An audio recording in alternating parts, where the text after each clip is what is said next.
दोस्तों आप सभी को मेरा नमस्ते दोस्तों यह जो आज की वीडियो है दोस्तों वो संबंधित है उत्तराखंड में जो पुलिस संबंधित विवाद मामला सुप्रीम कोर्ट में दायर है उससे रिलेटेड आज की यह वीडियो दोस्तों। और यह ऑर्डर कॉपी है कोर्ट की और इस ऑर्डर से आप खुद पता करना कि क्या हो सकता है और एज बढ़ी या नहीं बढ़ी या बढ़ सकती है या नहीं बढ़ सकती। और दोस्तों इस वीडियो का जो मुख्य उद्देश्य है वो इन्फॉर्मेटिव से रिलेटेड है, क्योंकि पिछली बार जब वीडियो मैंने बनाई थी एक हेयरिंग के ठीक पहले, तो लोगों ने मतलब कुछ अभ्यर्थियों ने बहुत ज़्यादा उसमें कमेंट किए थे कि वीडियो को डिलीट करने को लेकर।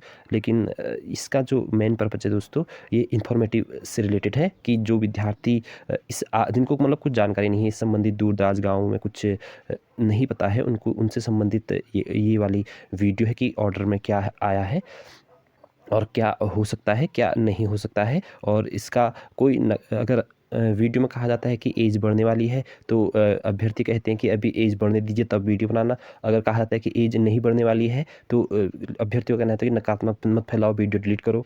तो कुल मिला करके इस कोई भी मतलब ये पर्पज़ नहीं हुआ है कि क्या है, मेन जो रियलिटी है, वास्तविकता जो है वो इससे संबंधित है। तो दोस्तों निवेदन है कि किसी भी गलत वे से इस वीडियो को ना लें। और अगर चैनल पहली बार आएंगे तो हमेशा अपडेट रहने के लिए चैनल को लाइक शेयर सब्सक्राइब अवश्य करना मेरा आपसे निवेदन। पूरा इस जजमेंट को पढ़ेंगे कि इस जजमेंट में क्या लिखा हुआ है, और हिंदी में भी दिखाऊंगा आपको, हिंदी में भी इसमें क्या लिखा हुआ है, और आप खुद पढ़ना और खुद निष्कर्ष निकालना, एक सार भी इसका भी निकालेंगे। वीडियो में बने रहना दोस्तों। पहले हम जानते हैं कुछ पहले की चीज़ें।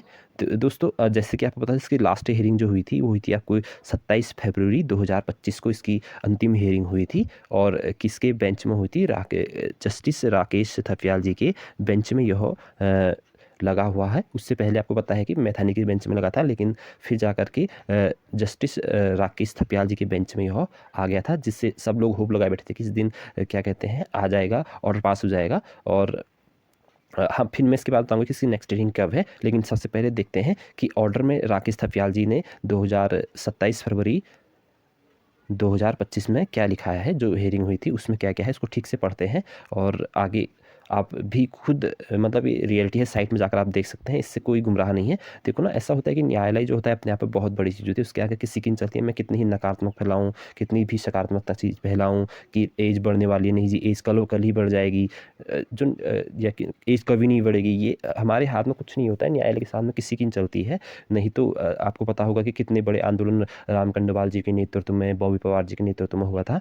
अब कुछ हुआ? कुछ भी नहीं हुआ उससे, क्योंकि फिर मामला न्यायालय में गया और न्यायालय में भी वहाँ पर चल रहा है। तो दोस्तों देखते हैं, इंग्लिश में लिखा हुआ है, इंग्लिश का ही ये सीधे हिंदी में यहाँ पर सारांश है। तो आप इसको पहले धीरे से पढ़ना और समझते हुए पढ़ना, क्योंकि आप खुद कंक्लूजन निकालना कि क्या होना है।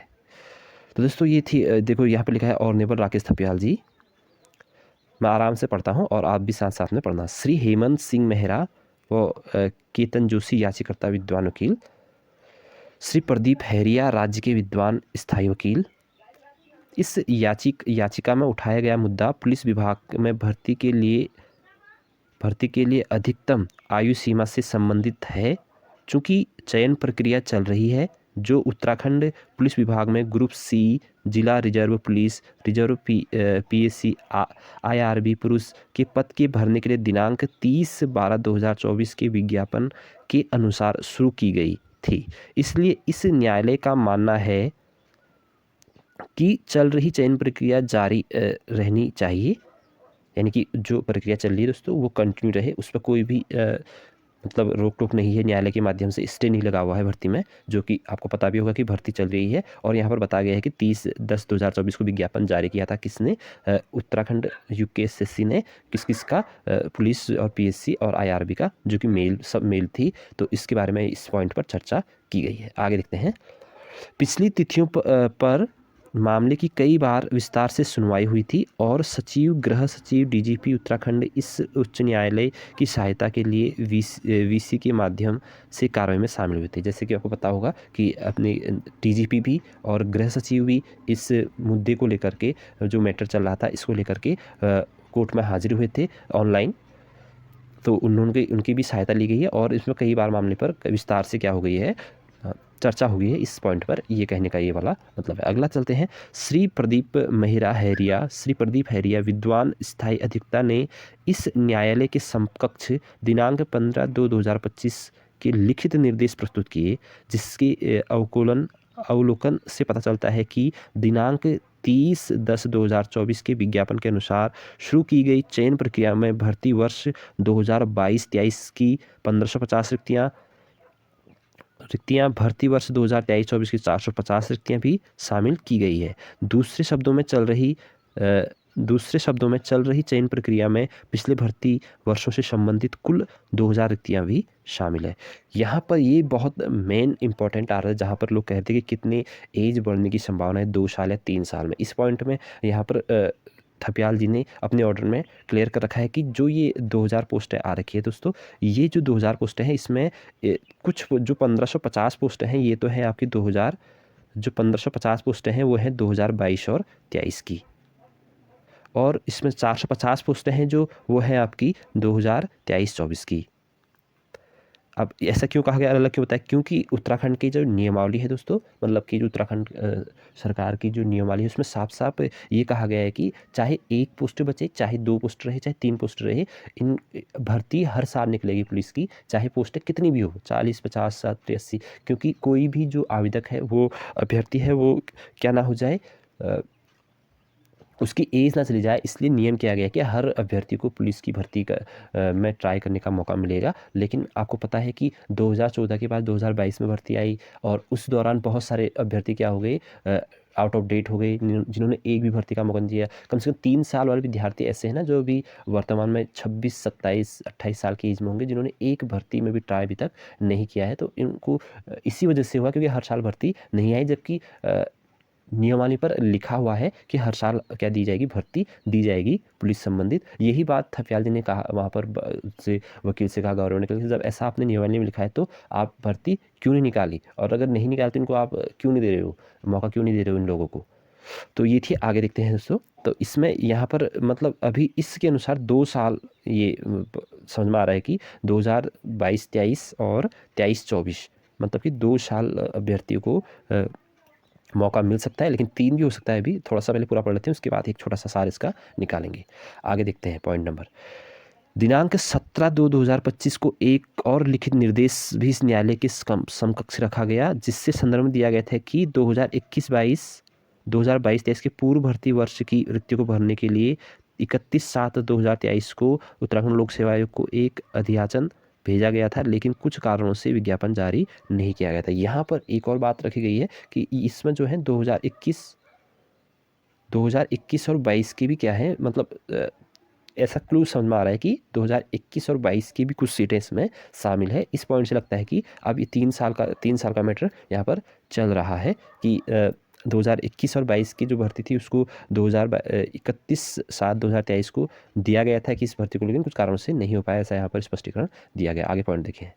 अब प्रश्न है कि यदि चालू चयन प्रक्रिया में पूर्ववर्ती भर्ती वर्षों की रिक्तियां सम्मिलित है, तो क्या पूर्ववर्ती भर्ती वर्ष का प्रथम दिन अधिकतम आयु सीमा निर्धारण हेतु कट ऑफ तिथि होगी, अथवा उस भर्ती वर्ष का प्रथम दिन जिसमें चयन हो रहा है। तो कहने का मतलब यह है कि मतलब जिस वर्ष भर्ती नहीं निकाली गई थी क्या उस साल के अभ्यर्थी को मौका मिलना चाहिए या नहीं मिलना चाहिए। इस पॉइंट में मतलब कहने का सार यही दिख रहा है कि उस अभ्यर्थी को मौका मिलना चाहिए या नहीं मिलना चाहिए, क्योंकि हुआ क्या है दोस्तों, उस साल भर्ती नहीं आई है। मतलब थपियाल जी का कहना है कि जिस वर्ष आपने भर्ती नहीं निकाली है, जिस साल की भर्ती है उस साल को कट ऑफ बनाते हैं। यानी कि 2021 में अगर आपने 2021 में रिक्तियाँ हैं तो 2021 को कट ऑफ बनाएंगे, 2022 की रिक्तियाँ जिसमें शामिल है 2022 को कट ऑफ बनाएंगे, 2023 मतलब जो भी साल की इसमें रिक्तियाँ हैं उसको हम कट ऑफ बनाकर चलेंगे। आगे देखते हैं। प्रतिवादी इस मुद्दे पर 31/7/2023 की पिछली माह की भर्ती तथा भर्ती प्रक्रिया में न करने के कारणों को संलग्न करने हेतु 2 सप्ताह के भीतर नया हलफनामा दाखिल करें। इसके बाद याचिकाकर्ता को जवाबी हलफनामा दाखिल करने के लिए 1 सप्ताह का मौका दिया जाता है। आपको पता होगा कि इतनी लंबी कैसे चली गई है आपकी क्या कहते हैं डेट हेयरिंग। तो यही कारण है कि 2 हफ्ते मतलब 31/7/2023 की जो मुद्दा था कि उसमें भर्ती क्यों नहीं निकाली गई, उसका कारण स्पष्ट करने के लिए यहाँ पर भेजा गवर्नमेंट को हलफनामा वहाँ पर कोर्ट में रखना है कि क्यों आपने नहीं किया है, और उसकी जवाबी में उसके बाद उस हलफनामा को पढ़कर उसमें क्या अपना स्पष्टीकरण अपने अभ्यर्थी के जो लीड कर रहे हैं वो क्या देते हैं वकील राम कंडवाल जी ने जो वकील कर रखा है उनके माध्यम से क्या दिया जाता है। तो 3 हफ्ते का मिनिमम टाइम मिला है। तो आपको पता है कि 27 को हियरिंग हुई थी, पहले के 2 हफ्ते में इनको गवर्नमेंट को मौका दिया कि 31/7/2023 में भर्ती ना करने के कारणों को बताइए, और उसके बाद अगले हफ्ते में फिर यानी कि 14 दिन बाद फिर हमारा वकील है, मतलब कि अभ्यर्थियों का जो वकील है, हम सब अभ्यर्थियों का वकील जो लोग चाहते हैं कि एज बढ़े, तो वो फिर उसमें अपना एक्सप्लेन कि ये है इसलिए इसमें इतनी एज बढ़नी चाहिए। तो अब लास्ट पॉइंट है, यह स्पष्ट किया जाता है कि चयन प्रक्रिया जारी रहेगी, मतलब चयन प्रक्रिया में कोई भी रोक नहीं, तथापि परिणाम न्यायालय की अनुमति के बिना घोषित नहीं किया जाएगा। ये सबसे बड़ी बात है, मतलब कि जब तक फाइनल डिसीजन नहीं आ जाएगा तब तक आप इस परिणाम को आउट नहीं करोगे, रिजल्ट आउट नहीं करोगे। ये इसका पूरा सारांश है। मतलब ये है कि ये जो पूरी भर्ती है वो सब्जेक्ट टू आउटकम है। सब्जेक्ट टू आउटकम क्या होता है उससे बताता हूँ मैं आपको। सब्जेक्ट टू आउटकम होता है कि कोई भर्ती मतलब ये तो सबको पता होगा कि भर्ती जो है वो किसके अधीन है, कोर्ट के अधीन है। मतलब कि अगर जब तक कुछ भी डिसीजन अगर आ जाएगा पॉजिटिव तो उनको शामिल करना ही पड़ेगा, चाहे कुछ भी हो जाए। अगर पॉजिटिव अभ्यर्थी के पक्ष में अगर पॉजिटिव रहेगा तो उनको शामिल करना ही पड़ेगा। तो ये थी दोस्तों पूरे जो ऑर्डर हुआ है, और इससे अभी तक जो एक सार समझ आ रहा है कि कोर्ट पूरी तरह पॉजिटिव है। अब ये भी देखना होगा कि क्या हलफनामा यहाँ पर रखते हैं फिर से गवर्नमेंट क्यों नहीं हुआ, इससे जो वजह पूछी जाएगी उनसे। और अभी मतलब कहने का सार है कि अभी जो ज़्यादातर चांसेस हैं 2 से 3 साल एज बढ़ने के पूरे चांसेस यहाँ पर लग रहे हैं कि इतनी साल, मतलब कितनी बता रहा हूँ मैं, 70% चांसेज, 60 से 70% चांसेज यहाँ पर बढ़ने की पूरी की संभावना है 2 से 3 साल, और ज़्यादा शायद इससे ज़्यादा ना बढ़े। और इसलिए उनसे निवेदन है जो लोग इस आस में बैठे हुए हैं और छोड़ दिए जिन्होंने उम्मीद की यार अब कुछ नहीं होगा, अब तो फिजिकल नहीं होगा। मैं बता देता हूँ कि 15 दिन में एप्लीकेशन लिए जाएंगे और 15 दिन में आपका फिजिकल हो जाएगा। और इस एज के चक्कर में जो नए अभ्यर्थी थे वो लोगों ने अच्छी प्रैक्टिस नहीं की है, उसका आपको दिख रहा होगा यहाँ पर कि बहुत से लोग क्या हो रहे हैं, फिजिकल में बाहर हो जा रहे हैं। 300-400 लोग पहुँच रहे हैं, उसमें से 200 लोग 150-200 लोग हर दिन बाहर हो रहे हैं। तो यही कारण है कि वो भी लगा रहा था कि डेट आगे बढ़ेगी, एक्सटेंड होगी, लेकिन अंत तो 4 दिन पहले एडमिट कार्ड आते हैं और तुरंत उनको क्या किया जाता है, भर्ती का मौका देता है। उतने ना ही अच्छी मेरिट बना पा रहे हैं, वो फिजिकल में अच्छे नंबर ला पा रहे हैं, ना ही क्या हो रहा है दोस्तों, ना ही वो बहुत से लोग ना ही पास हो पा रहे हैं। तो ये थी दोस्तों, आप लगे रहिए। और फिजिकल करने से कोई नुकसान भी नहीं है। फिजिकल आप करोगे तो ऑब्वियसली आपकी हेल्थ हमेशा ठीक रहेगी, हेल्थ आपकी बहुत अच्छी रहेगी और आप फिट रहेंगे, ये भी ज़रूरी है। तो करते हैं फिजिकल, बनाए रखें। और मैं आपको इसकी नेक्स्ट डेट बताने वाला था।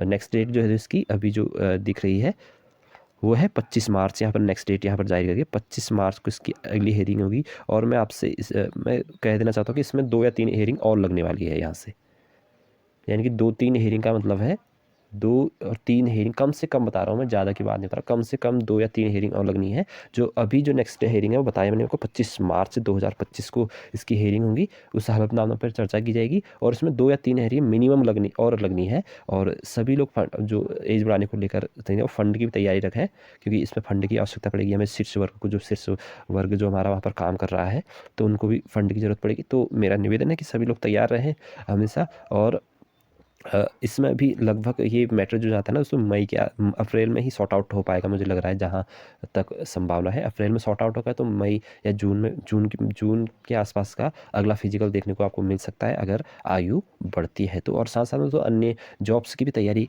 करते ही हैं, क्योंकि सिर्फ इसी के भरोसे रहना मुझे नहीं लगता कि ठीक है किसी के लिए। सिर्फ इसी के भरोसे रहें आप हमेशा, ये ठीक नहीं है। तो दोस्तों फिर मिलेंगे एक नेक्स्ट वीडियो में। इसको मैंने फिर से कहा कि इसको कोई भी गलत वे से इस वीडियो को ना लें कि फैलाई जा रही है बातें, फैलाई जा रही है। फैलाने से मैं फिर बता रहा हूँ कि फैलाने से कुछ नहीं होगा। न्यायालय के सामने सिर्फ फैक्ट, लॉजिक, प्रूफ और बहस वहाँ पर डिस्कशन किस संबंधित हुआ है वो सबसे ज़्यादा मायने रखते हैं। और हमारे कहने से, आपके कहने से कुछ नहीं है। ये रियलिटी थी जो ऑर्डर पास हुआ था उससे संबंधित। फिर मिलेंगे दोस्तों नेक्स्ट वीडियो में, तब तक के लिए आपका धन्यवाद, शुक्रिया। चैनल में पहली बार आए होंगे तो चैनल को प्लीज़ लाइक शेयर सब्सक्राइब अवश्य करना। फिर मिलेंगे नई अपडेट के साथ। आप सभी को मेरा नमस्ते।